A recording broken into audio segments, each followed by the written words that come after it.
nirasya sarva sandeham akikritya sudarshanam prakashita rahasyam tam bhajami gurumishwaram.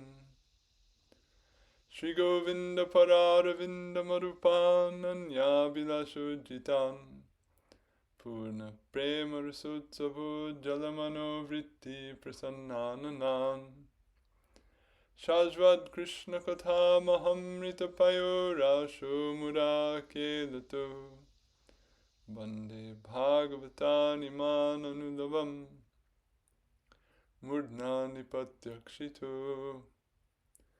Namo Mahavaranyaya Krishna Prema Pradayate Krishnaya Krishna Chaitanya Namne Gaura Tvishe Nama Jayatam Surato Pango Mama Mandamate Guti Matsarvasva Parambujo Radha Madana Mohano Kulari Devatamor Madana Mohan Jar Sevak Raghunatha Rup Sanatan Jaya Rupa Sanatana Bhatta Raghunath Shri Jiva Gopala Bhatta Dasa Raghunath Echai Goshai Kori Charana Vandan Jaha Hoite Vignanasha Bhishta Puran Adadana-strinam dantoy yacheham puna puna Shrimad Rupa Paramvojo Dhulisam Janma Janmani Raganugami Bhajano Lasamanasanam Shri Radhaya Sahasara Smaratam Brajendhum Shri Rupa Padakamala Shrita Chetasam Me Satam Chittam Satam Madhukari Yatupada Padme Yaramya Nikilaga Sangashamani Shutratritim Sangata Yasvadya Rasikai Sukabdi Janani Dhikarya Mukti Spriham Yadhyata Hiraye Vrajendra Tanuja Premamrita Syandini Sajiyad Hari Bhakta Vrinda Mohita Dhanyeha Padyavali. By the grace of Shri Kali Yuga Pavana, the Svabhajana Vibhajana, Prayojana Avatar, Prema Purushottam, Karuna Mahasagar, Shri Gauranga Mahaprabhu, and his beloved Parshad, the crest jewel of Gaudiya Vaishnava Acharjas, the fulfiller of his heart's desire, Sri Rupa Gosvami Pad. Again, today we'll continue discussion of Padyavali, and in particular, discussion of Sriman Mahaprabhu's advice, Tṛṇādapi sunīcena kīrtanīyaḥ sadā hariḥ. In our last discussion, we discussed the prayer of Raghunath Das Goswami, where he bows down to the grass, to the insects of Braja with great longing in his heart, and how he refers to instances of Brahma and Uddhava doing this in the Bhagavatam. So we discussed those prayers of Brahma and Uddhava, and also advices to Gopakumar that he received from Uddhava in the same spirit, and how Uddhava spoke this same prayer that he spoke before the gopis to Gopakumar, holding straw between his teeth, and how Jiva Gosvami explained that this longing that he expressed in the verse is an outcome of his this distress in his heart, which is produced by his desire for the bhava of the people of Braja, and specifically the gopis. So we stressed this quote-unquote psychological domino effect of how from hearing comes learning, from learning comes desiring, from desiring comes pursuit, from pursuit comes analysis of causes of non-success in the pursuit. From that analysis comes recognition of shortcomings. From recognition of shortcomings comes feelings of undeservingness and audacity, and therewith also feelings of inability to give up the pursuit even though one feels oneself to be audacious or undeserving, and then a disconcertion or a tension within the heart produced by this inability to leave the pursuit and inability to succeed in the pursuit, which gives rise to this fervor or this longing and these prayers, which express both intense desire and intense humility. So we left off last time with how Uddhava ultimately advises Gopakumar to proceed in his sadhana, in his indomitable, the pursuit of his indomitable desire to achieve his Ishta Devata, Madan Gopal Dev of Sri Brajadam. So we spoke about how he decided not to send Gopakumar to Purushottam Kshetra, despite Purushottam Kshetra being non-different than Braja, and despite Jagannath also, inevitably being willing to reveal himself as Krishna to those who worship him as such. Why does Uddhava specifically advise Gopakumar to go to Braja specifically? That is a subject matter we'll discuss today, and how it relates to humility and this quality of humility like a blade of grass, or feeling oneself to be lower than a blade of grass. So I've shared the file already. I'm just picking up. We were at the end of a paragraph where the point was made that at this stage of sadhana, it's not that things that mitigate one's sense of inner unrest and minimize it by producing some elation, some fun, some excitement are best, but rather things that exacerbate it, which make it all the more acute, are ultimately in order to bring about or to push one to that point of such intense longing that Bhagavan cannot but reciprocate. So we'll hear now Uddhava's final advice to Gopakumar. So Uddhava thus gives this final advice to Gopakumar. There in Gokula, humility and prema always arise within the sadhus who see the forests such as Vrindavan, waters such as the Yamuna, mountains such as Govardhan, and so forth, as though empty. Those sadhus whose mouths are filled with cries of ha, ha, and who are burned by intense sorrow at heart as they search for their beloved. Sri Sanatana summarizes the gist of this advice as follows in his commentary. In this way, because of the attainment before long of prema, by virtue of the presence of numerous facilities for humility there in Gokula specifically, attainment of Sri Goloka will occur swiftly. Thus he should be sent only to the land of Braja within blessed Mathura, situated in the mortal plane, that is, on earth. So, for the heart to be burned by intense sorrow, right? That's not a pleasant experience. That's a heart-rending experience, and in the pain of that, to cry out ha ha, and to see Braja as though empty. So it's very significant that he says eva, or as though, meaning it's not that Braja literally is empty, but that, in other words, devoid of the presence of Krishna and his parikaras and their lila actively taking place, but it appears as such to persons who've yet to achieve prema, yet to achieve that by which those things are revealed.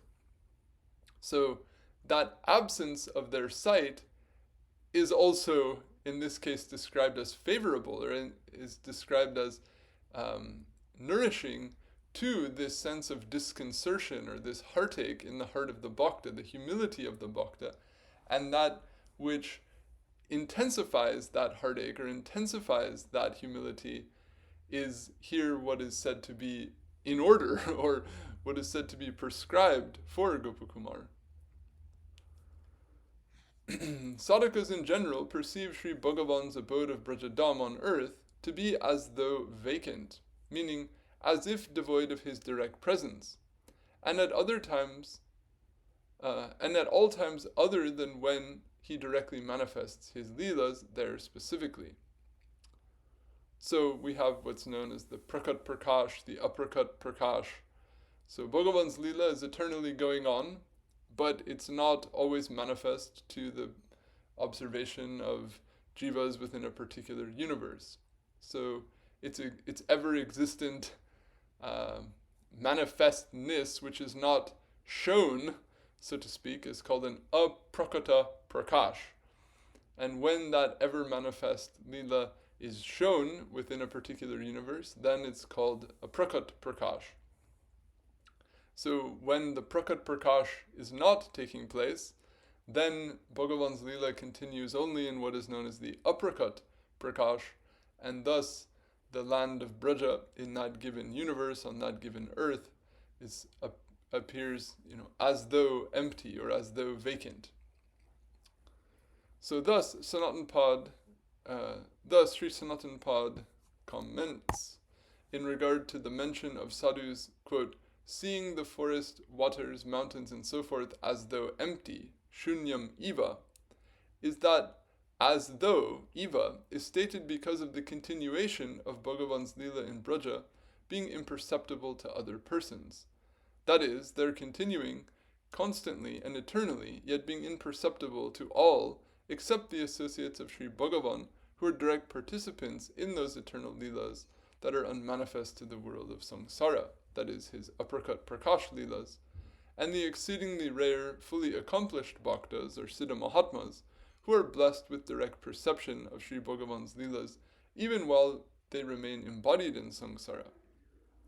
It may initially seem counterintuitive to advise a sadhaka, longing for the sight and service of Sri Krishna and his associates, to spend time specifically in a place that is perceived to be devoid of them. So this person who wants nothing more than to see Krishna and to see his leelas and his parikaras, then he's being advised, okay, go to the place where you won't see them directly. So you might say, how is that applicable? When you could go to Puri, when there's dramatic enactments of them all the time, and Jagannath is always giving darshan, wouldn't it be better to go there? So it should be borne in mind in this regard that Sri Bhagavan blesses sadhakas with the attainment of their cherished object in response to the intensity of their hankering and the humility, that is, their heartache and disconcertion. I'm just going to fix one other typo. One moment, please. That arises from that hankering, and thus an environment that is most conducive to the deepening of that hankering and humility is actually most favorable for a sadhaka's pursuit of their cherished object. Sri Narada thus also advised Gopakumar, quote, always residing in seclusion in the land of his deer play forests, that is, Sri Krishna's abode of Braja, one should develop that is prema. In this way, it certainly and without delay becomes manifest. So Narada, as well as Uddhava, are advising Gopakumar to go to Braja and to live there in seclusion, live there in the absence of that thing that is most longed for, and it's in that absence that the hunger for it or the hankering for it will intensify to the necessary degree of intensity that Bhagavan will be compelled to reciprocate. Later, after Uddhava gave Gopakumar the same aforecited advice, Sri Narada affirmed it as ideal for Gopakumar to promptly attain his desired object, and Gopakumar subsequently followed it, as he personally then explains. So, chapter 5 of the Brihad Bhagavatamrita in the second kanda, it concludes with this advice to Gopakumar of how to do this sadhana, whereby he can finally achieve his cherished object. So then the following chapter, chapter 6, begins with Gopakumar himself continuing his narration of his journey, describing how he then went about applying these teachings of Narada and Uddhava that he received in chapter 5. So he speaks in first person as follows. Following that instruction of Narada, here in Braja, melodiously chanting names of Sri Krishna dear to myself, singing aloud of and meditating upon his leelas, and beholding the sights of his leelas, this bhava and state which arose in me, I feel embarrassed just by thinking of them in my own heart, so how can I describe them to anyone else? Crying continuously in pitiful tones, out of great distress, I spent nights and days disconcerted. I did not know whether all that I had practiced for so long would lead to joy or an ocean of distress. So noteworthy here is the term, if we look at the actual Sanskrit words that are arising in these, sorry, I'm going to have to scroll down to get to that footnote, that are coming up in this verse, then we can see that all of this language that's been repeated throughout this section of the text is brought up again. So he describes himself as experiencing maha-arti. So, Sanatana Pad has elsewhere defined karpanya or humility as arti, this heartache or distress. So now, what state does Gopakumar ultimately enter after being given this advice to practice humility? He enters the state of maha-arti, or extreme distress, or extreme state of heartache. And the other word, katara, also has a very similar meaning, to become sorrowful, or something like this. And, thus, he ultimately enters here what he calls an arti sindave, or, am I entering just an ocean of this arti, of this distress? So, what's very extreme, so to speak, about this is that even in this very advanced stage of Gopakumar's journey, he's still in this state of feeling, am I just going to end up with nothing? Am I just going to end up in this state of longing for something that I'll never achieve, and yet feel no interest and no inclination to anything else? Will I just hang in the balance, so to speak? Or, so this ultimately demonstrates how much faith and how much strength of heart the sadhaka has to retain, how much perseverance will be required of the sadhaka in their pursuit of this as they go on doing these principal activities, what is described here as singing the names of Krishna, singing of Krishna's leelas, meditating on his leelas, and visiting the sites where these took place in Braja. So to see Braja as though empty, and to go to those apparently empty sites and meditate on the leelas that are there, sing of those leelas, sing of his names, these things, absorb the mind to the greatest degree in him, and augment that longing or that hankering for him. So in this way, we can see how the general practices or the primary features of the sadhana of Raganuga Bhakti always being absorbed in, discussions of him, residing in Braja, remembering Krishna, remembering his parikaras, these statements of Rupa Goswami, and all of this talk about humility and being lower than grass, and, the importance of humility. We can see how they, here in this description of Gopakumar, of the sadhana that he ultimately performs, they completely converge, or, we see that these are the very two elements that become most prominent. Those exact activities that are said to be the prime features of Raganuga Sadhana Bhakti, and this intense state of humility, or feeling oneself to be lower than grass. So what happened then? After only a short period, however, of such sadhana, whereby the humility or dainya of Gopakumar reached full maturation, and thereby his prema did so as well, the supremely gracious Sri Krishna blessed Gopakumar with direct darshan of himself. Thus it was explained earlier by Sri Narada to Gopakumar, quote, with the full maturation of humility, prema manifests in a special manner continuously.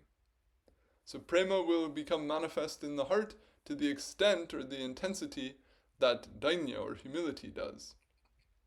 In this way, it is understood that sadhana, conceived and practiced such that it is primarily colored by the spirit of humility, dainya, is supremely favorable for the attainment of Krishna prema and direct experience of Krishna's madhurya. Sri Rupa, Sri Sanatana, and the other Goswamis of Braja are also described by Srinivasacharya to have engaged in sada in the same manner as Gopakumar describes of himself.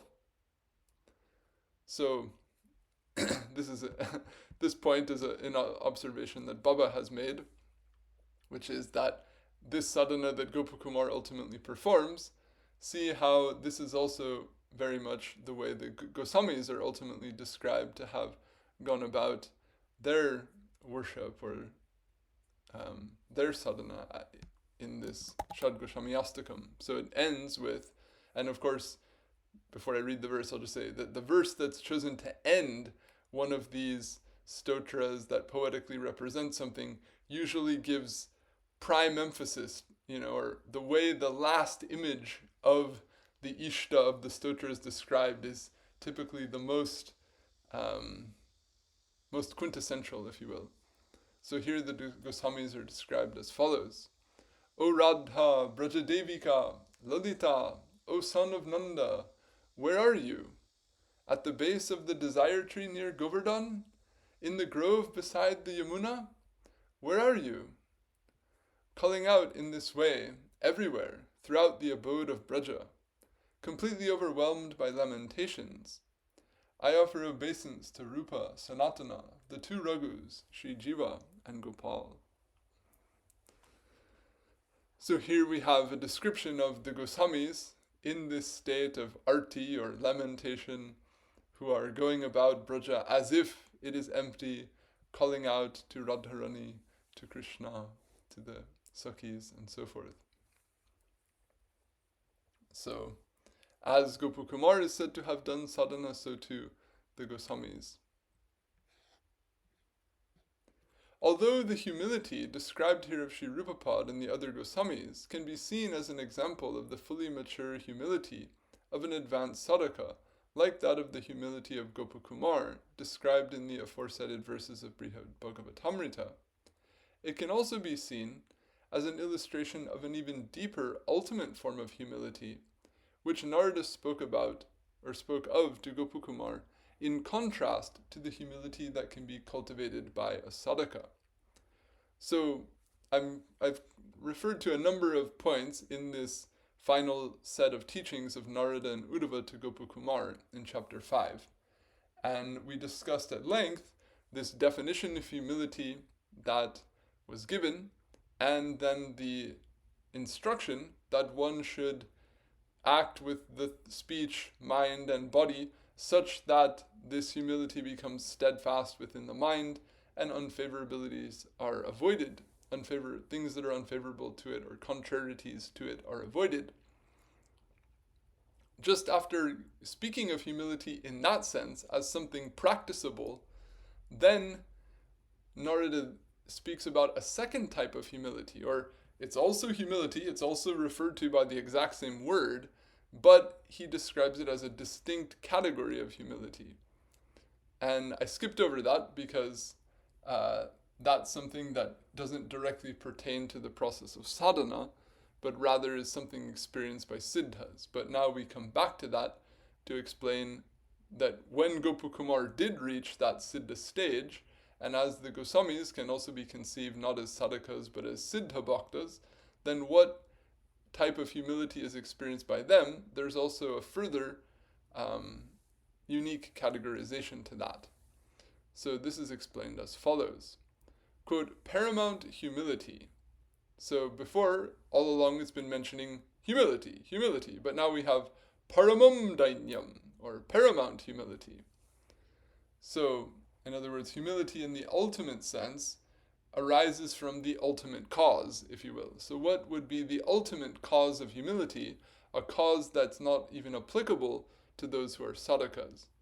That is explained here.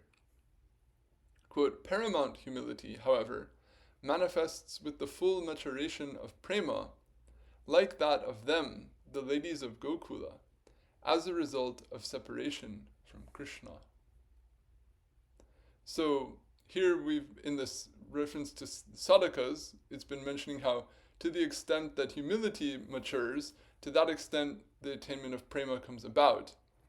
But now, going to a higher strata, if you will, of discussion, once that prema manifests, then as that prema continues to manifest more deeply, then the humility coupled with that also becomes more and more intense. So there, as it was mentioned, they have a cause and effect mutual interrelationship. So it's not only that humility is the cause of prema, but prema is also a further cause of humility. So far we've discussed how humility leads to or is a cause of prema, but now we get to also how prema further causes a deeper, higher category of humility. And, surprise, surprise, central to the Goswami's line of thought, where does this ultimate form of prema and humility manifest? Does it belong to?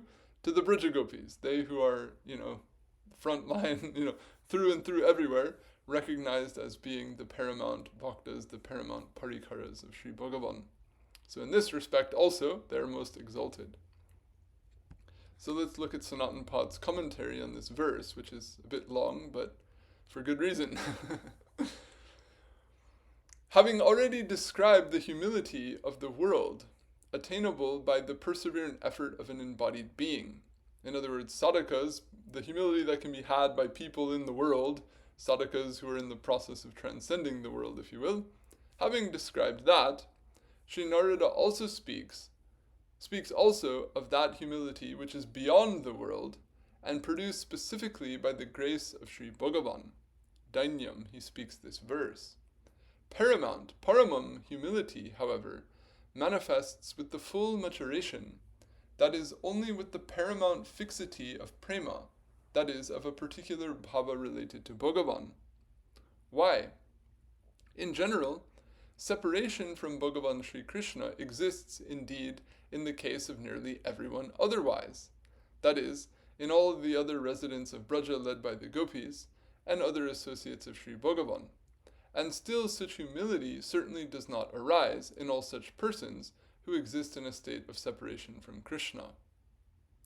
That non-manifestation of such humility, furthermore, is only because of the absence of prema on their part, and thus those who do not have such humility those who do have such humility are understood to have it because they have fully mature prema for Sri Krishna. So, the people of Braja, they are with Krishna every day. They're with Krishna, so to speak, all the time.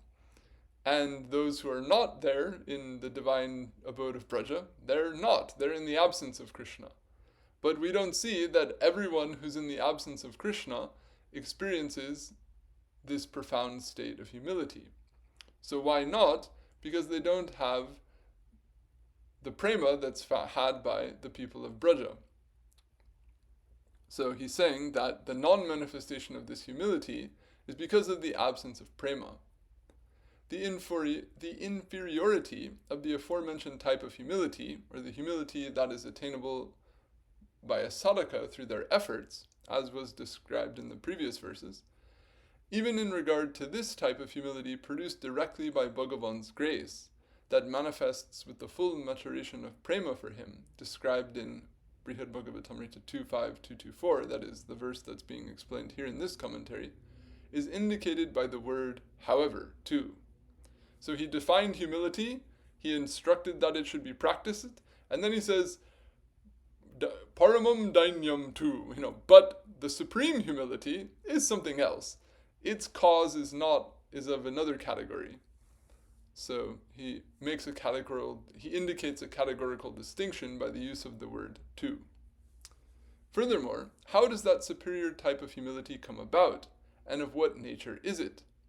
Thus, to answer such questions, Narada says, tasam, he speaks the second half of the verse. That humility is of the nature of the humility of Sri Radha and so forth, that is, of the gopis in Gokula, which arises as a result of separation from Krishna, that is, because of separation caused by Sri Krishna's going to Mathura, and so on. So the ultimate state of dainya is that which arises in the hearts of the gopis when they encounter or they undergo separation from Krishna. So no sadhaka can feel that, no sadhaka can understand that. That's not something that can be practiced or cultivated. That's something that only those who have such prema for Krishna, who have that bhava of a gopi fully manifest in the heart, that those persons can experience. And yet, although it may be thought that the experience that the gopis have of separation from Krishna when he goes to Mathura is a heart-wrenching experience, is a painful experience, it's nevertheless being described here as the humility that arises from the grace of Krishna. So that ultimate heartache is also being described as a grace or a blessing from Krishna. So that will be explained furthermore. By this illustration, it is implied that a special form of humility, that is paramount humility, manifests in separation from Sri Krishna because of a manifestation of a special form of prema that is based on the experience of his sweetness and so forth as a result of one's receiving a special form of his grace. So there's no more wonderful object of experience than the Madhurya of Krishna. That Madhurya of Krishna can only be relished in truth by prema, and the deeper the prema, the deeper the relish. And in separation from Krishna, there arises an acute or a special state of prema, which gives rise to a unique form of relish of Krishna's sweetness. So there arises a most extraordinary state of experience from that's only made possible by that heartache of humility felt in separation from Krishna by those who have the most profound prema for him. So although it contains this element of dainya, or this element of great heartache, nevertheless it's described as a special form of grace because it ultimately gives rise to a most profoundly intense experience of Krishna's sweetness. In this regard, furthermore, a correspondence in nature, even of humility with a gradation in prema, is also to be inferred. That is, humility manifests as deeply as prema has manifested in the heart, and thus the most profound form of humility is manifested from the most profound form of prema, whereas lesser forms of humility are manifested from lesser forms of prema. From this explanation, it can be understood that although humility is generally understood to be an essential quality instrumental in the attainment of Krishna prema, as the mention of, quote, being far lower than even grass indicates in the verse under discussion, wherein Sriman Mahaprabhu teaches, quote, the characteristics of the manner of taking the name by which prema manifests, and as has been explained in numerous statements from Brihad Bhagavatamrita cited earlier. Another form of humility that is not a means to attaining prema, but rather an outcome of attaining fully mature prema, which is produced by Krishna's grace upon a bhakta in the form of subjecting the bhakta to the experience of separation from himself, after the bhakta has had the experience of union with him, and the chance to personally relish his madhurya, that is possible only therein. Sri Narada thus explains, in this way, there, that is prema, humility and premas being both cause and effect of one another, is seen. So I mentioned this earlier. Humility is described and indicated by this Tṛṇād sunīcena verse to be the means by which one can come to prema. So humility is a cause of prema. But here we're talking about prema, which ultimately causes a most extreme form of humility. So that's only possible, or that's only experienced by those siddha bhaktas who've already reached the experience of prema, or had prema become fully self-manifest in the heart. And thereafter, the humility that brought them there further intensifies under the effect of that prema. So in that way, they have a mutual cause and effect relationship. This is to say that initially humility is considered a cause of prema, since it is only by means of sadhana performed with humility that a sadhaka can attain prema, and that thereafter the bhakta's prema becomes a cause of the further deepening of that humility. Sri Sanatana Pad mentions the paramount humility experienced by the gopis of Braja led by Sri Radha, who is well known to be endowed with the ultimate form of Krishna prema. During the separation from Sri Krishna they experience after his departure from Mathura. As the ultimate example of this humility that is produced by Sri Krishna's grace within the hearts of those who are already endowed with prema for him. A verse uttered by Sri Madhavendra Puri, cited later here in Padyavali, is a preeminent illustration of such paramount humility on the part of Sri Radha. So, if this verse of Madhavendra Puri, Ai Dina Dayar Dranata He, were not later in Padyavali, then we would add it here to this commentary to show or to characterize what is the expression of this paramount humility that Radharani feels. But since it comes later in this text itself, then someone who wants to see where the line of thought ultimately culminates, they can go to that verse later in this same book to see the commentaries and illumination of that verse. So we won't cover that here, but that's where it tops out, if you will. So we'll summarize. In summary, the quality of being far lower than even grass, Tṛṇādapi sunīcetva, is to be understood as humility, and humility is to be understood to be that which causes a sense of oneself being exceptionally incapable and lowly, even when one is endowed with all excellence, and as acute disconcertion, or parama vayagram, that arises as a result of reflection on the dangers of samsara, as well as from the distress or heartache of awareness of one's own unsuccessfulness in attaining bhakti, one's unfulfilled longing for bhakti, and one's feelings of unworthiness to attain bhakti. So I'm compressing all the different causes of humility that we've discussed as an elucidation of the adi, or the and so on, that Sanatana put in the commentary there. So in gist, these are the different causes that we've drawn out, as I've showed through the course of the discussion by reference to statements of Sanatana Gosvami, statements of Jiva Gosvami, and their commentaries on those verses of Brahma and Uddhava, and elsewhere. It is only prayer to Sri Bhagavan with humility that evokes his grace, and humility abundantly enkindles bhakti. Moreover, humility is always highly supportive of the manifestation of prem bhakti and greatly nourishing, that is, increasing of it. Prem bhakti, moreover, is known as that the root, the foremost support of which is humility. Humility is ultimately caused by the grace of Sri Krishna upon a bhakta, yet also should be cultivated by a sadhaka in mind, speech, and action, such that it remains steadfast and supports one's sadhana bhakti in evoking the grace of Sri Bhagavan that results in the attainment of prema bhakti. Humility produces deep introspection and investigation into the causes of one's lack of success, capability to recognize one's mistakes and deficiencies, repentance for one's past misdeeds and unfavorable attitudes, feelings of unworthiness and audacity, and concerted effort to attain one's goal. Oops, there's a mistake. So, as per the discussion over the recent classes, all of these points have been made, so I'm just summarizing them here to show and to indicate why humility is given such importance and stress. For the sadhaka, the biggest obstacle to the attainment of Bhagavan is aparad, and the cure, or the main thing required to free one, not only from committing aparad, but from the tendency to commit aparad.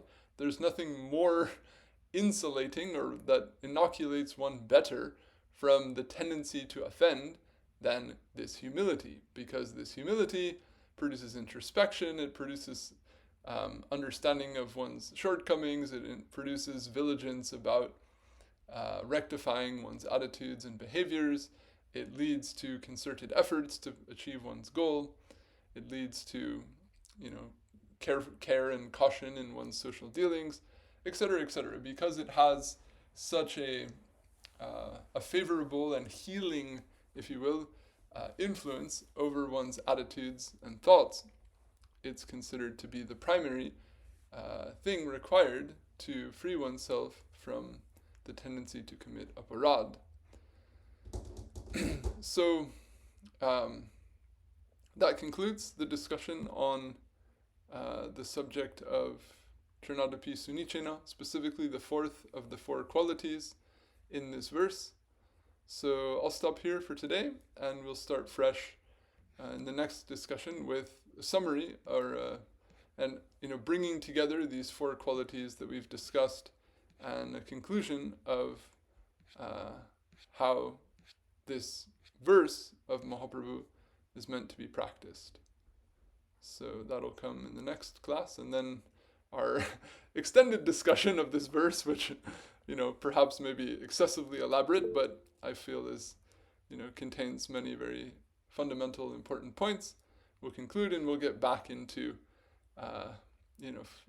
discussion of other verses in the Padyavali itself, and the commentaries, as elsewhere, will be much more succinct, and we'll feel a little bit more of the flow of the text itself. So, yes, I see a question. Jai Radhe. Jai Radhe, thank you very much for this presentation. It's really, really nice. I have two questions, if I can. Okay. The first one is referring to this domino process effect that you described last class, and today brief on it. So it starts from Shravan, is it right? Yeah, I mean from Sadhu Sangha and Shravan, yes, in the Sadhu Sangha. Yes. Somewhere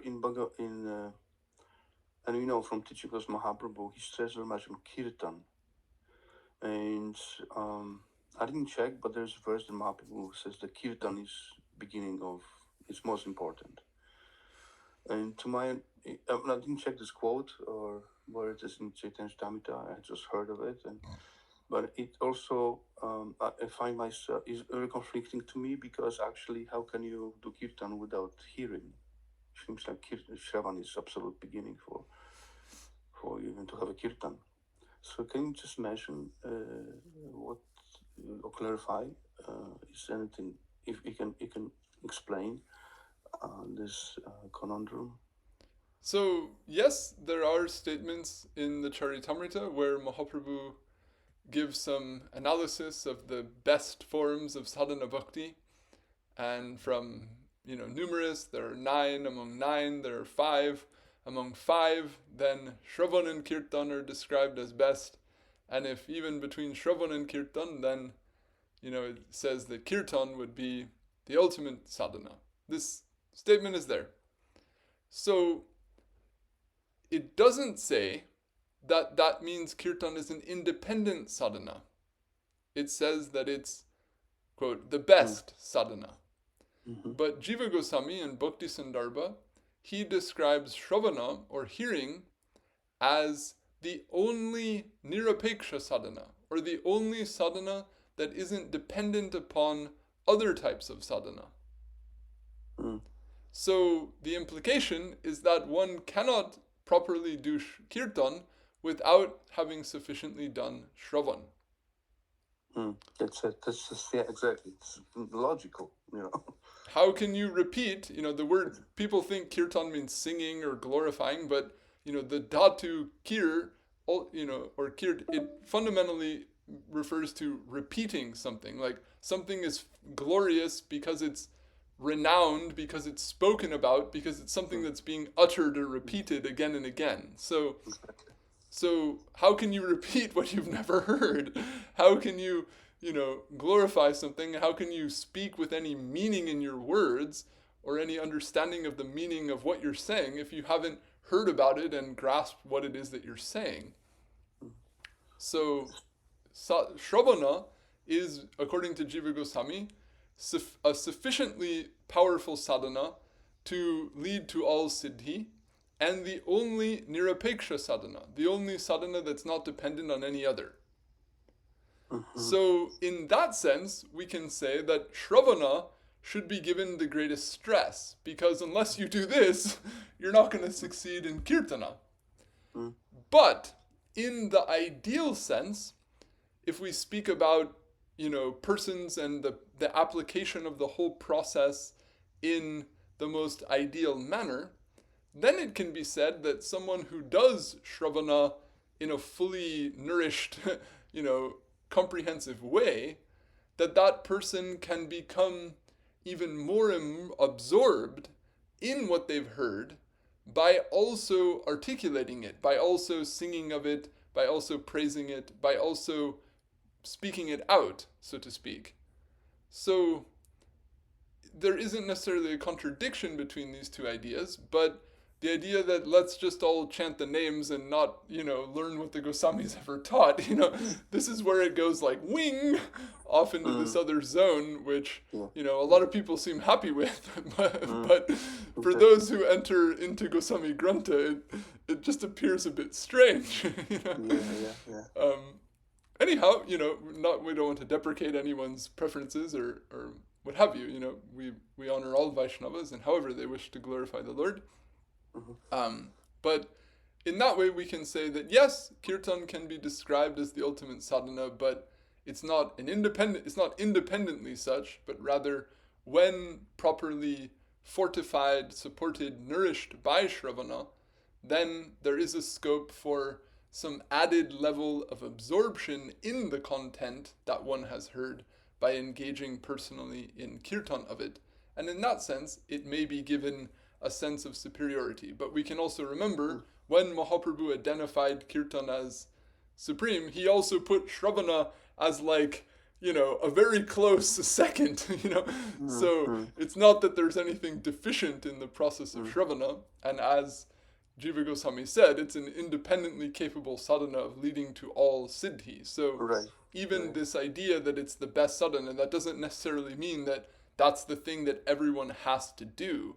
It's also a general observation, but as we see in the Sindhu, Rupa Goswami advises that according to one's own vasana, in other words, according to what is applicable to the psyche of the individual sadhaka, the particular type of sadhana will be performed by them. So some may be more disposed to it than others, and it's not that it has to become a formulaic process where everyone does it in the exact same way. Thank you. This is revealing. But can you explain what nirapekshata means? How Shravan as a sadhana is independent?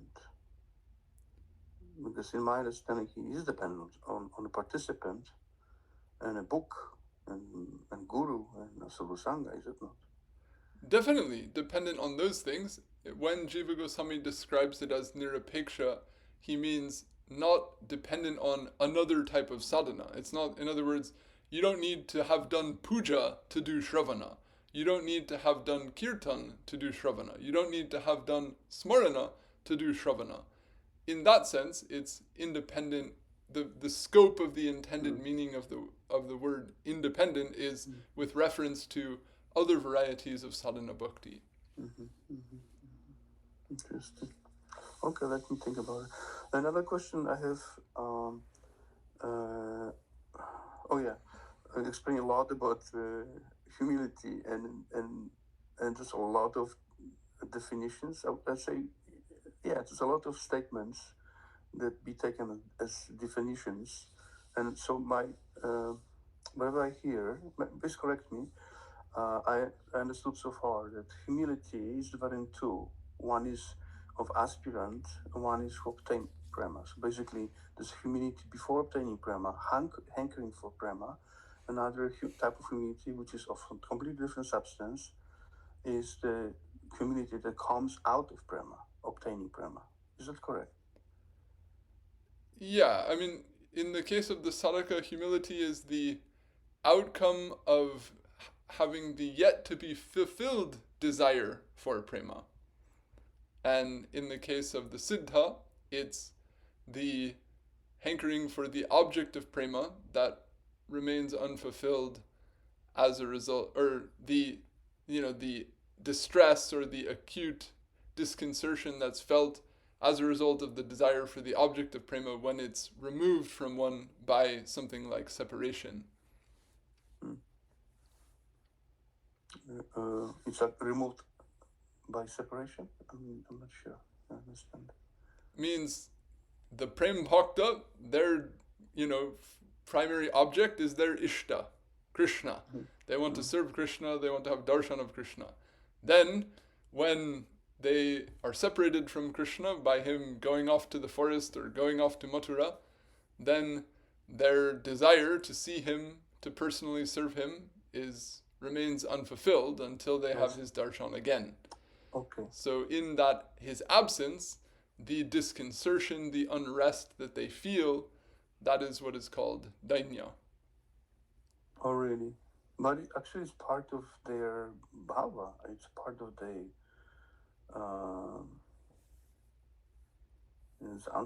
anubhava. It's just their natural reaction to whole sequence of lila. But it's defined as humility. Interesting. Yes, dainya is also what's called the sanchari bhava mentioned in the book Samrita Sindhu. Oh, okay.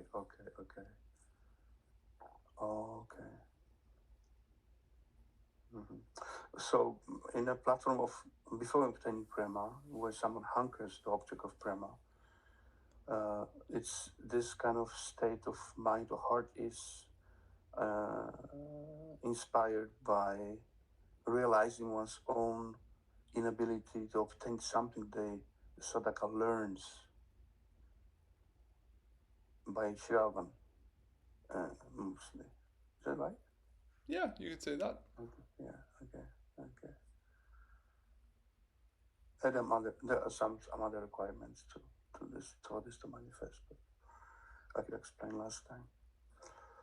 Okay, thank you so much.